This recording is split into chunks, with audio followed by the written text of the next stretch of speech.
Primeira carta do apóstolo Paulo aos Coríntios, capítulo de número 2. Pela manhã nós celebramos aqui em nossa igreja o culto da Reforma Protestante, culto belíssimo. Todos os corais cantaram, três corais cantaram, cantamos belos hinos da Reforma Protestante, um culto abençoadíssimo onde ouvimos a palavra do Senhor. Agora também ouviremos a palavra do Senhor e o exaltaremos porque Ele está no controle de todas as coisas. Eu vou deixar aqui o meu celular no modo avião e nós vamos, nesse momento, ouvir a palavra do nosso Deus. Diz assim a palavra do Senhor, 1 Coríntios 2, de 1 a 5. Eu, irmãos, quando fui ter convosco, anunciando-vos o testemunho de Deus, não fiz com ostentação de linguagem ou de sabedoria, porque decidi nada saber entre vós, senão a Jesus Cristo e este crucificado. E foi em fraqueza, temor e grande tremor que eu estive entre vós. A minha palavra e a minha pregação não consistiram em linguagem persuasiva de sabedoria, mas em demonstração do Espírito de poder, para que a vossa fé não se apoiasse em sabedoria humana, e sim no poder de Deus. Oremos ao nosso Deus. Querido Deus, eterno Pai, muito obrigado porque o Senhor é Deus vivo que fala conosco na Tua palavra. E agora, grande Deus, nós nos humilhamos diante do Senhor e clamamos, ó Deus, que Tu sejas propício a nós, pecadores. Que nos fales a alma, Deus, que nos alimentes o coração, que mostres, ó Deus, ó Pai, que Tu queres que Tua igreja cumpra a missão dela, ó Deus, nos rincões da terra. Ó Deus, nós Te pedimos que no nome de Jesus, esta mensagem das Escrituras que vamos ouvir, nos comova, nos alente, nos fortaleça e nos mova a cumprir o chamado do Senhor para nós. Ó Deus, abençoa a nossa vida. Ó Deus, fala ao nosso coração. Ó Deus, glorifica o nome de Jesus, enquanto aqui ouvimos a pregação do Evangelho. Fala conosco, Deus, e abençoa a nossa vida. Nós oramos em nome de Jesus. Amém. A igreja pode sentar-se, queridos irmãos e irmãs.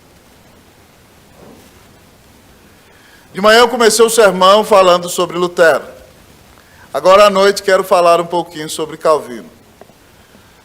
No ano de 1536, Calvino passa pela cidade de Genebra. Ele, queridos irmãos e irmãs, ia para Estrasburgo, onde se dedicaria aos estudos. Havia uma guerra entre Francisco I, rei da França, e o imperador Carlos V, que era o imperador do Império Romano Germânico. E ele então não podia fazer o caminho habitual para Estrasburgo, que à época estava na Alemanha. Estrasburgo às vezes está na Alemanha, às vezes está na França, na história é sempre assim. Mas ele então dá a volta e passa pela cidade de Genebra. Farel, que era o grande reformador, que havia iniciado a reforma naquela cidade, fica sabendo que Calvino está passando por ali, e vai à taberna onde Calvino está, dizer a ele que a reforma começou a ser implantada naquela cidade, e a situação é muito complexa porque as pessoas aceitaram a reforma para se ver livre do domínio do cardeal Sadoleto, mas elas ainda não têm profundidade no Evangelho e não têm o coração transformado pela palavra de Deus. E no início daquele ano, Calvino tinha lançado a primeira edição do seu livro clássico, que é a Instituição da Religião Cristã, chamada na nossa língua, no português, de Institutas. E aquele primeiro livrinho que Calvino lançou, e depois foi ampliado muitas vezes, se tornou uma febre na Europa. As igrejas de várias cidades e de vários lugares receberam o livro, e aquele livro se tornou um manual de doutrina para a igreja reformada naqueles dias da Europa. Então Farel diz a Calvino: Calvino, fique aqui, me ajude. Essa cidade precisa ouvir o Evangelho, ela precisa da reforma. E Calvino disse: não, Farel, eu vou me dedicar ao ócio espiritual. Eu sou um intelectual, eu sou um homem dos estudos. Eu vou para Estrasburgo estudar teologia, escrever livros, e assim eu vou ajudar a igreja de Deus. Mas Farel dizia para ele: Calvino, a igreja de Jesus em Genebra precisa de você. Nós precisamos de alguém com o seu nível de conhecimento para abrir as Escrituras e para abençoar essa cidade. E Calvino, quem? Eu não, eu vou me dedicar ao estudo da teologia. E Farel tanto insistiu, e Calvino estava irredutível, que Farel ficou, amados irmãos, chateado. E Farel era um homem um tanto quanto intempestivo. Então ele dá um tapa na mesa e diz assim: que Deus amaldiçoe a sua vida, que Deus amaldiçoe o seu descanso. A igreja de Cristo Jesus precisa de você, e você se nega a servi-la, que Deus derrame sobre você a sua maldição. Calvino, nem tanto por convicção, mas mais por medo da maldição, disse: eu aceito o chamado para ficar. E ele ficou. E naquele primeiro momento eles tiveram um ministério abençoadíssimo naquela cidade. Calvino preparou um catecismo, eles começaram a discipular a cidade, eles pregavam na igreja de Saint-Pierre e São Gervásio, e Calvino fazia um ministério abençoado ali. Mas como ele não aceitou celebrar a Santa Ceia conforme o ritual de Berna, e Calvino, tal como Farel, não queriam dar Santa Ceia a pessoas que viviam na prática do pecado, então o Conselho de Genebra os expulsa dali, no ano de 1538. Calvino vai para a cidade de Estrasburgo, que ele tanto desejava ir. E o pastor titular daquela cidade era Martin Bucer, ou Martin Butzer. E Bucer, quando Calvino chega ali, o designa para ser pastor de uma igreja de fala francesa, de refugiados franceses, 500 membros. Calvino expunha as escrituras naquela igreja. Calvino lecionava o Novo Testamento no seminário teológico da cidade. Calvino viajava para alguns debates teológicos em alguns colóquios. Naquela cidade se casou com Idelete. E Idelete era uma viúva de um pastor anabatista, e ela foi um presente de Deus para a vida de Calvino. E ele diz nos seus escritos que de 1538 a 1541, ele passou ali os melhores anos da sua vida. Depois deste tempo, a igreja de Genebra, as autoridades do conselho tinham mudado, começou a convidar Calvino para voltar. Mas Calvino estava traumatizado, ele diz: eu é que não vou. Mas de repente, então, eles mandam uma carta, mandam duas, e Calvino não quer voltar. Então ele escreve uma carta para Bucer, o pastor da cidade, para Bucer convencer a Calvino, dizendo que a igreja de Jesus em Genebra precisava dele.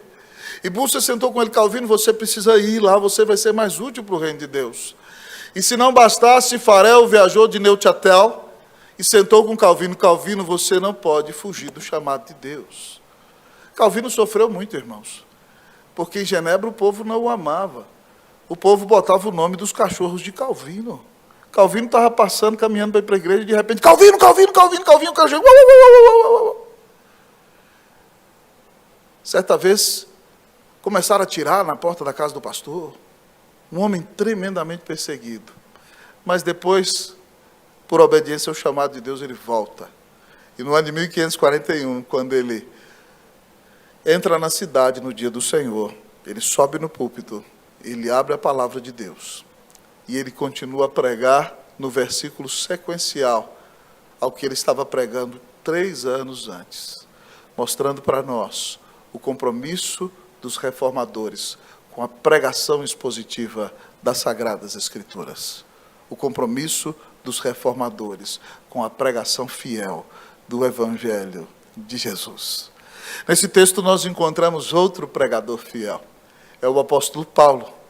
Ele plantou a igreja de Corinto em sua segunda viagem missionária. Ele passou ali 1 ano e meio. Ele teve um ministério abençoadíssimo naquela cidade que tinha um templo da deusa Afrodite, uma cidade de grande comércio internacional, porque ela ficava num istmo, numa península que passava por meio de um istmo. E o ministério de Paulo foi muito abençoado naquele 1 ano e meio de Corinto. Centenas de pessoas vieram a Cristo. Mas, queridos irmãos e irmãs, ainda que Paulo tenha passado ali 1 ano e meio, foi o segundo lugar em que ele passou mais tempo. Primeiro ele passou mais tempo em Éfeso, 3 anos. E ele ficou ali 1 ano e meio, mas a igreja de Corinto era muito imatura. Ela não respeitava a autoridade de Paulo. Ela gostava demais de filosofia e de retórica. Depois Apolo passou pregando ali. Apolo era um grande orador. E eles começaram a desprezar Paulo, achando que Paulo não era um grande orador assim. E eles desrespeitaram a autoridade do apóstolo. Se não bastasse, queridos irmãos e irmãs, havia pecado, sérios problemas morais na igreja de Corinto. Um moço que possuiu a sua madrasta, a mulher do seu próprio pai. No meio do culto era uma bagunça. Eles começavam a orar em línguas um atrás do outro, não havia interpretação, eles não davam lugar para a profecia, que é a pregação da palavra. No dia da Santa Ceia, naquela época eles levavam os elementos da ceia, os que tinham dinheiro levavam um banquete, se refestelavam e comiam muito, os irmãos pobres ficavam olhando. Era uma igreja imatura, com sérios problemas, com uma terrível falta de amor. E Paulo escreve essa carta, com o objetivo de levá-los à maturidade espiritual. E para que eles fossem maduros, Paulo explica para eles qual foi o tipo de pregação que ele realizou ali, para acabar com o divisionismo e a imaturidade daquela igreja. E ao olhar para esse texto, pensando em Calvino, que pregou a palavra com fidelidade o Evangelho, entendendo que nós, pastores, somos chamados para expor com fidelidade as Escrituras no púlpito, mas que cada um dos que aqui estão é chamado para pregar o Evangelho a toda criatura. Essa é a responsabilidade de todos os crentes.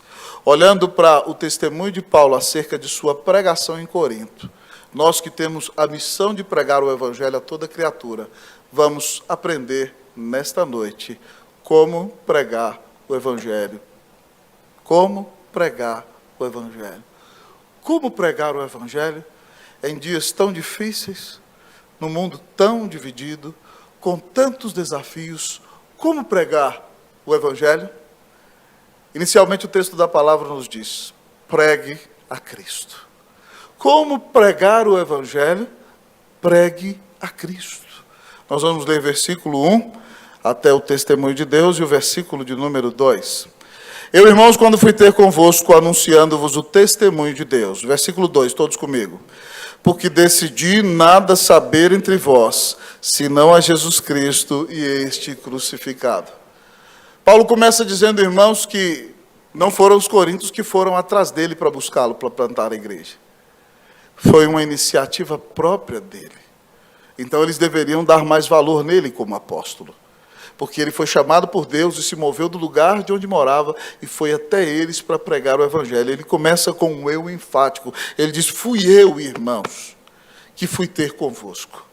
Mas, depois de dizer que ele foi o plantador daquela igreja, ele não foi anunciando a sua própria mensagem. Ele não foi buscando a sua própria glória. Mas ele foi com o compromisso de proclamar a mensagem de Deus. Ele diz, eu, irmãos, quando fui ter convosco, anunciando-vos o testemunho de Deus. Ah, querido amigo irmão, que testemunho de Deus é esse? Paulo diz que ele foi proclamando o testemunho de Deus a respeito de Deus. A palavra de Deus. O testemunho de Deus acerca de si mesmo, de sua revelação e de sua grande salvação. E aí ele explica melhor para nós o que significa esse testemunho de Deus no versículo de número 2.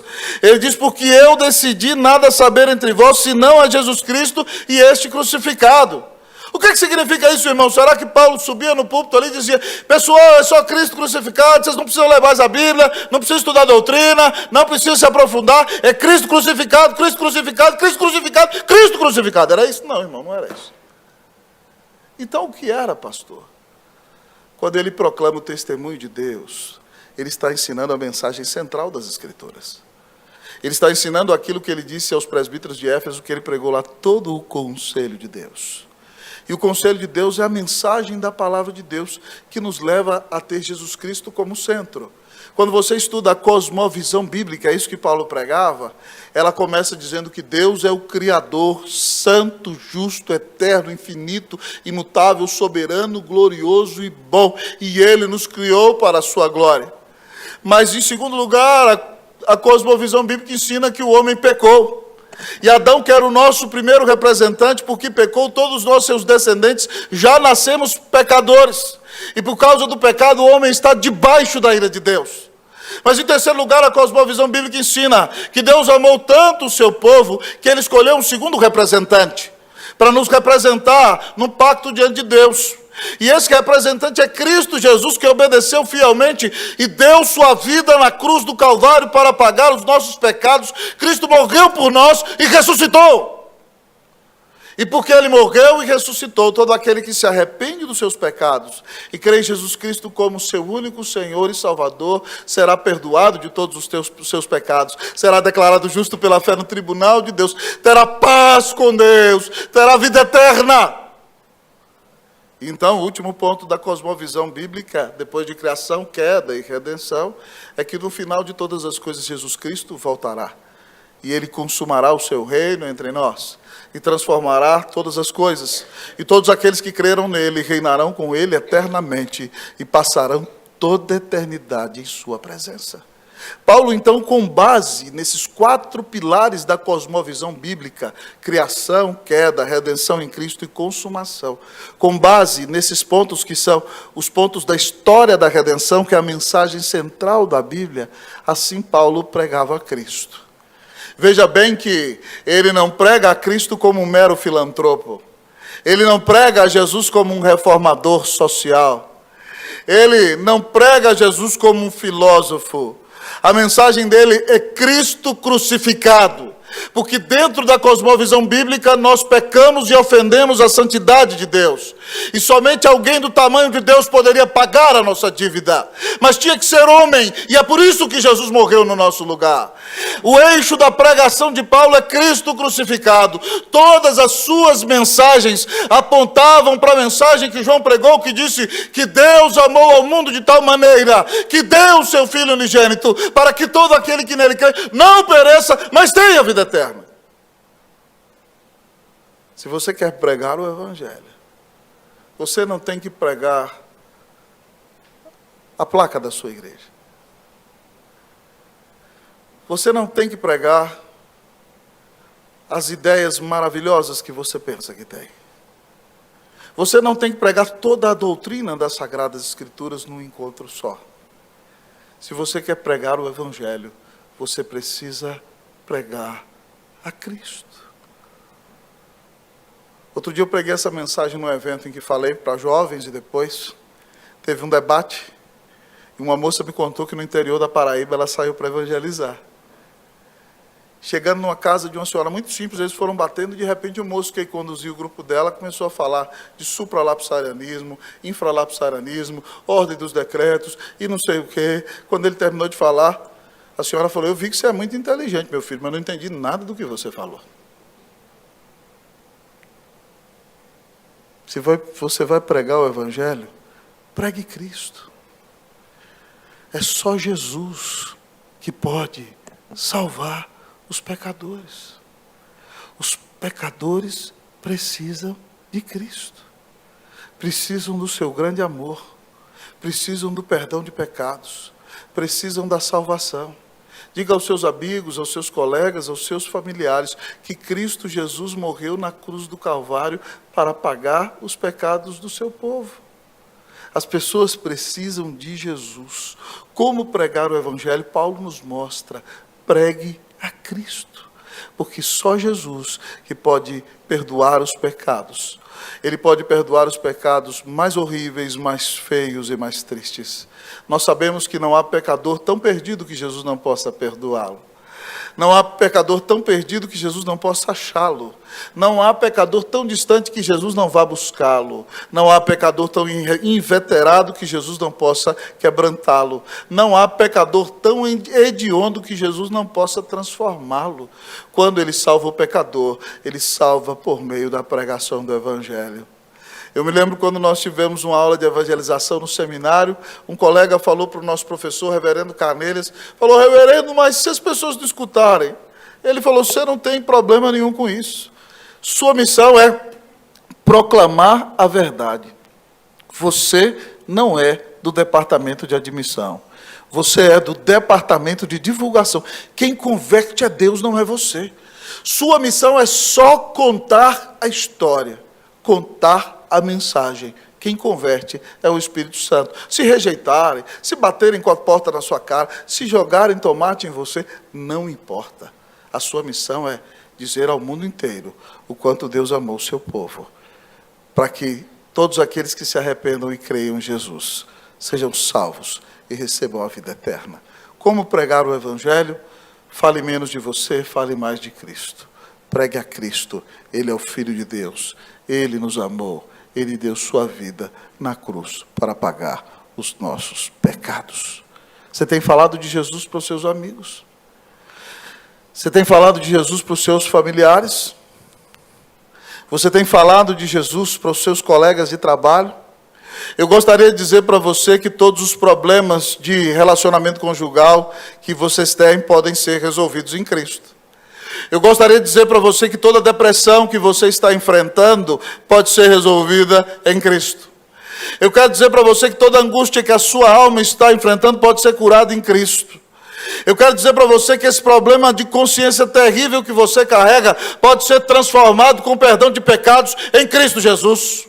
Eu quero dizer para você que esse desânimo no qual você está vivendo pode ser transformado por Cristo. Eu quero dizer para você que essa falta de alegria que caracteriza você pode acabar por causa de Cristo. Eu quero dizer que se você quer ser uma bênção nas mãos de Cristo Jesus, você precisa crer no Senhor, se entregar totalmente a Ele e pregar o seu Evangelho a toda criatura. Como pregar o Evangelho? Pregue a Cristo. Pregue a Cristo. Uma vez uma igreja estava crescendo muito, e aí num grupo de pastores, os pastores perguntaram ao pastor, qual é o segredo? Qual é a tática que você está usando para que essa igreja cresça? Ele falou, não tem segredo, não tem tática nenhuma. Na nossa igreja, nós pregamos a Cristo. É Ele que converte o pecador. Que Deus faça de mim e de você um evangelista, amém, meu irmão? Que nós falemos de Jesus para os nossos amigos, para os nossos vizinhos, para os nossos familiares. Que vidas venham a Cristo através de nós. Que Deus use a sua vida para ser uma bênção, para que muitos conheçam o Salvador. Mas talvez nós nos perguntemos nesta noite, pastor, como pregar o Evangelho? Em primeiro lugar, o texto diz pregue a Cristo. Mas em segundo lugar, o texto diz pregue humildemente. Como pregar o Evangelho? Pregue humildemente. Paulo diz no versículo 1, que quando ele anunciou o testemunho de Deus ali, ele diz, não o fiz com ostentação de linguagem nem de sabedoria. Os coríntios são gregos, irmãos. Eles amam filosofia, por isso que ele não fez com ostentação de sofia, sabedoria, e eles amam retórica. Os maiores filósofos da história da humanidade viveram na Grécia. Você conhece os mais famosos, Sócrates, Platão e Aristóteles. Mas um dos maiores oradores da história da humanidade foi Demóstenes, líder de Atenas. Os gregos amavam filosofia, dialética e oratória e retórica. Eles amavam grandes oradores. E Paulo diz que quando ele pregou ali, não fez com ostentação de linguagem. Ele não quis se revelar o maior de todos os oradores. Ele não quis também ser um grande filósofo. Pastor, por que ele não fez isso? Porque ele não queria que o Evangelho fosse considerado somente uma peça retórica. Sabem por quê? Porque se chegasse alguém que falasse mais bonito do que ele, pregando uma falsa mensagem, as pessoas largariam o Evangelho e iriam atrás daquela pessoa. Ele também não quis apresentar o Evangelho como uma mera filosofia. Porque se ele apresentasse o Evangelho como filosofia, outro poderia chegar com outra filosofia e enganar o povo. Então ele resolveu ter uma atitude humilde. E ele diz para nós no versículo 3 que ele chegou ali em fraqueza. Paulo estava doente. A palavra para fraqueza aqui é a palavra em que da qual vem na nossa língua a palavra extenuado. Paulo estava com o corpo doendo, irmãos. Como quando você está saindo de uma gripe. Eu estou tomando antibiótico, alguns dias você senta, parece que você apanhou de 20. Dói o corpo inteiro. Ele estava em fraqueza. Ele disse que estava temendo. Deus, será que vai dar certo? Eu sou tão pequenininho. Ele disse que estava com grande tremor. Foi tremendo que ele pregou o Evangelho entre eles. E ele repete no versículo 4, a minha palavra e a minha pregação não consistiram em linguagem persuasiva de sabedoria. Irmãos, por que nós fazemos o que fazemos? Nós fazemos para dar glória a Deus e atuarmos com humildade? Ou nós fazemos para revelar as nossas credenciais e a nossa própria capacidade? Certa vez eu vi um pregador convidado a ir a uma igreja e subir no púlpito e levar os primeiros 10 minutos falando do seu próprio currículo. Ele não entendeu que não estava ali para falar dele. Ele estava ali para falar de Jesus. Às vezes nós vamos em alguns eventos, as pessoas falam do nosso currículo. Nós não vamos apedrejá-las por causa disso. Mas nós mesmos, a subirmos à tribuna sagrada e começar a dizer, eu fiz isso, eu fiz aquilo outro, nós estamos pregando para a glória de Deus? Ou nós queremos exaltar a nós mesmos? Paulo diz que não quis se mostrar o melhor orador, ainda que falasse com argumentos poderosíssimos. Se você ler os sermões dele em Atos, você vai ficar perplexo. Ainda que fosse um dos intelectuais mais brilhantes da história da humanidade, Paulo preferiu atuar com humildade, porque o objetivo dele não era atrair discípulos para si. O objetivo dele era formar discípulos para Cristo Jesus. Nesse quesito, irmãos, eu também admiro muito João Batista. Você se lembra que Israel fica 400 anos sem pregador. E quando João começa a pregar no deserto da Judéia, o seu ministério é tão poderoso que toda Jerusalém, a província da Judéia, a província que está ao redor do Jordão, todos caminham dezenas de quilômetros e vão para o deserto da Judéia ouvir João pregar. Há uma grande comoção. Pessoas são batizadas, se arrependem dos seus pecados, mas ele diz que ele não é o Cristo, ele veio para preparar o caminho do Senhor, e quando o Cristo vem, ele batiza o Cristo, os céus se abrem, o Espírito desce em forma corpórea de pomba, e o Pai fala: esse é o meu Filho amado, no qual tenho todo o meu prazer. A partir daí, depois de algum tempo, os discípulos de Jesus começam a batizar. E agora a multidão para de escutar João e vai atrás de Jesus. Um judeu, sempre alguém que quer provocar, quer meter o dedo na ferida, chegou para um discípulo de João: está vendo o seu pastor aí? Ó? Todo mundo vinha ouvi-lo, agora ninguém está nem aí para ele. Todos estão ouvindo o profeta Jesus. E o discípulo de João ficou indignado, foi com aquele judeu, tirar satisfação com João: mestre, aquele que tu batizaste da lei do Jordão está batizando, e todos lhe saem ao encontro. João fala: o homem não pode receber coisa alguma se do céu não lhe for dada. Eu já falei para vocês que eu não sou o Cristo, eu fui enviado como precursor. João abriu o tapete vermelho para Jesus entrar, ele tocou a trombeta, para dizer que o rei estava chegando. Ele diz: agora chegou o noivo, eu sou o amigo do noivo, eu me alegro quando eu ouço a voz do noivo, essa alegria já está transbordando em mim. E João disse: é necessário que ele cresça e que eu diminua, convém que ele cresça e que eu diminua. Por que nós fazemos o que fazemos, irmãos? Nós temos que exercer o nosso ministério na igreja, na nossa família, quando compartilhamos de Jesus com os nossos colegas, para a glória de Deus. 1 Coríntios 10, 31 diz: portanto, quer comais, quer bebais, ou façais outra coisa qualquer, tudo seja feito para a glória de Deus. Um dos princípios da reforma é soli Deo glória. Eu gostei muito daquele hino dos 500 anos da reforma, feito pelo reverendo Estênio e pelo irmão dele, reverendo Edilson, que o coro diz assim: nossa mente está cativa à verdade da Escritura, e assim permanecemos. Seja vida, seja morte, salvação por fé somente, só por graça recebemos em Jesus justiça nossa, soli Deo glória, soli Deo glória. Você faz tudo o que faz para a glória de Deus. Se você fizer tudo para a glória de Deus, evangelizar vai ser uma atitude de culto. E você vai falar com humildade, sabe por quê? Porque você sabe que você não converte o coração de ninguém. A sua missão é só contar a história.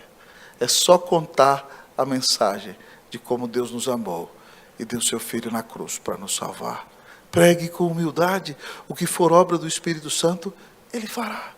Que Deus te use, meu irmão, para que vidas venham a Cristo Jesus. E quando elas vierem, a glória não vai ser sua, porque você sabe que você não tem o poder de mudar o coração de ninguém. Se o coração de alguém muda, é por causa do poder do Espírito Santo. Que Deus nos dê um coração quebrantado e humilde, amém, meus irmãos? Que Deus nos livre da soberba, que Deus nos dê a bênção de viver para a glória de Deus e não viver para nós. Assim nós poderemos nos humilhar e dar toda a glória a Deus em qualquer situação que venhamos a vivenciar. Como pregar o Evangelho? Pregue a Cristo, pregue humildemente. Como você tem pregado o Evangelho? Você tem pregado o Evangelho? Alguma vez na sua vida você já pregou o Evangelho?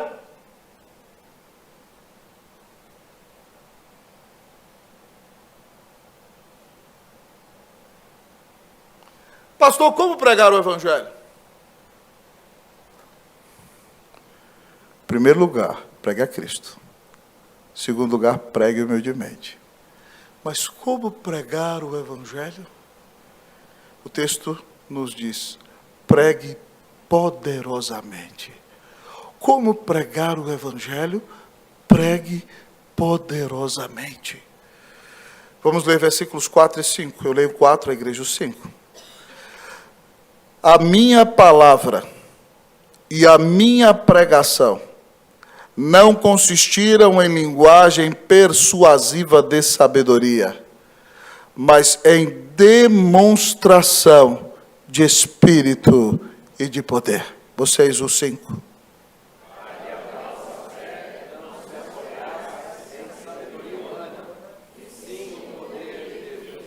Amém. Louvado seja Deus.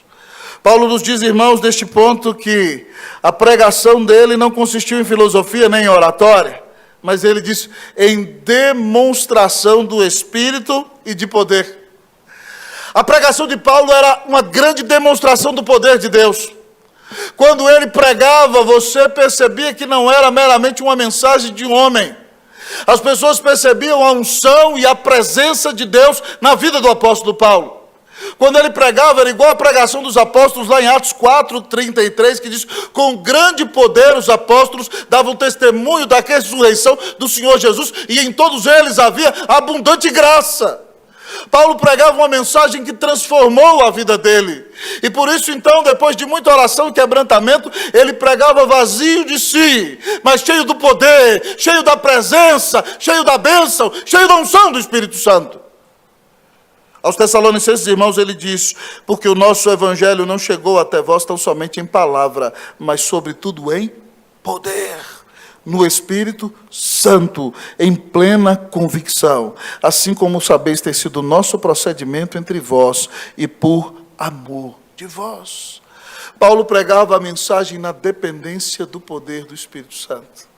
Ele orava intensamente para pregar. Então, quando ele pregava, as pessoas viam que quem estava por trás dele era o próprio Espírito Santo de Deus. E por isso, por pregar a mensagem com fidelidade, mas em oração, pecadores eram transformados pelo mover do Espírito Santo na vida dele. Ah, queridos amigos e irmãos, louvamos a Deus por este testemunho maravilhoso do apóstolo, que nos ensina que para pregar o Evangelho, nós temos que pregar com poder.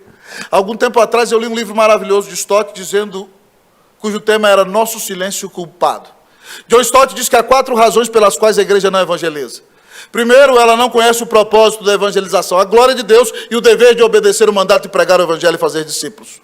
Segundo, ela não conhece o conteúdo do evangelho. Quem é Deus, o homem é pecador, Cristo morreu para nos salvar, todo aquele que se arrepender e crer vai ser salvo. Terceiro, ela não sabe quais são as prioridades da igreja. Em primeiro lugar, a adoração a Deus. Em segundo lugar, a missão de pregar o evangelho e fazer discípulos. Essa é a prioridade que a Bíblia estabelece. Mas em quarto lugar, Stott diz que a igreja não evangeliza porque ela não ora. E porque ela não é cheia do Espírito Santo. E por isso ela não depende do poder de Deus. Um dos maiores pregadores do século XX, que quando pregava, pastor reformado, as pessoas diziam que ele abria o texto e parecia que Deus invadia o ambiente. Lloyd Jones diz o seguinte: pregação é razão eloquente, pregação é lógica em chamas, pregação é teologia através de um homem que está ardendo em fogo na presença de Deus. Irmãos, se nós queremos pregar o Evangelho, nós temos que orar por isso. Nós temos que orar pedindo a Deus, Deus, coloca diante de mim a pessoa que eu vou pregar. Senhor, abençoa o momento que eu vou conversar com ela. Eu vou convidá-la para estudar a Bíblia comigo, e quando você começar a estudar a Bíblia com ela, Senhor, me abençoa nesse tempo de estudo bíblico. Senhor, me dá sabedoria para explicar a tua palavra. Senhor, abre o entendimento dessa pessoa. E você vai ter uma vida de oração, uma vida de estudo bíblico, e você vai ser cheio do Espírito Santo. Paulo diz porque ele quis pregar assim em Corinto. Ele diz que o objetivo dele, no versículo 5, era para que a fé dos coríntios não se apoiasse em sabedoria humana, e sim no poder de Deus. Ele sabia que se ele pregasse meramente uma filosofia, eles poderiam ser enredados por outra. Ele sabia que se ele se apresentasse somente como um grande orador, outro poderia ser melhor do que ele. Então ele resolveu pregar o Evangelho dependendo do poder do Espírito Santo de Deus, para que quando ele pregasse, o Espírito Santo transformasse o coração das pessoas e salvasse vidas para a honra e para a glória do nome de Jesus. Se nós queremos pregar o Evangelho, nós temos que ser homens e mulheres de oração. Nós temos que pregar no poder do Espírito Santo. Nós temos que clamar, Deus usa a minha vida. Nós temos que dobrar os nossos joelhos dizendo, Deus usa-me para pregar o Evangelho. Como dizia o Whitfield, o Senhor dá-me almas ou leva a minha alma. Como dizia Knox, dá-me a Escócia para Jesus, senão eu morro. Senhor, me usa para a glória do teu nome. Esvazia-me de mim e enche-me do teu Espírito. E quando nós clamarmos, irmãos, Deus vai nos encher com o seu Espírito Santo. Porque o Senhor Jesus prometeu que o Pai dará do Espírito Santo a todos aqueles que lhe o pedirem. Se você disser, Senhor, me enche do Espírito Santo e me usa, você vai ser usado para a honra e para a glória do nome de Jesus. Como é bom perceber a graça de Deus sobre a nossa vida, quando pregamos o Evangelho e as vidas são abençoadas. Irmãos, isso acontece em avivamentos. Quando Edwards pregou o seu sermão Pecadores nas mãos de um Deus irado em Enfield, o Espírito Santo visitou a igreja com uma convicção de pecado tão grande que as pessoas se agarravam nas colunas com medo de serem lançadas no inferno. Certa vez em Santiago do Chile eu vi um pastor pregar um sermão em Apocalipse 2, de 8 a 11, sobre uma igreja vitoriosa. E depois ele pediu uma irmã para orar, uma irmã brasileira. E ela falava espanhol meia boca. E ela foi orar, Deus, tem misericórdia de nós. Irmão, quando aquela irmã começou a orar, parece que Deus invadiu o templo da igreja. Sem pastor falar nada, as pessoas se ajoelharam no chão naquele exato momento. O pastor da igreja que não conseguia orar, todos de toga ali, pediu ao auxiliar, irmão, ora. Ele com a cara não pode dizer, Deus, nós não conseguimos nem levantar a cabeça. Tamanha manifestação graciosa do Senhor neste lugar. Nós podemos conhecer a Deus. Nós precisamos orar. Nós já fomos selados e batizados com o Espírito no dia da conversão.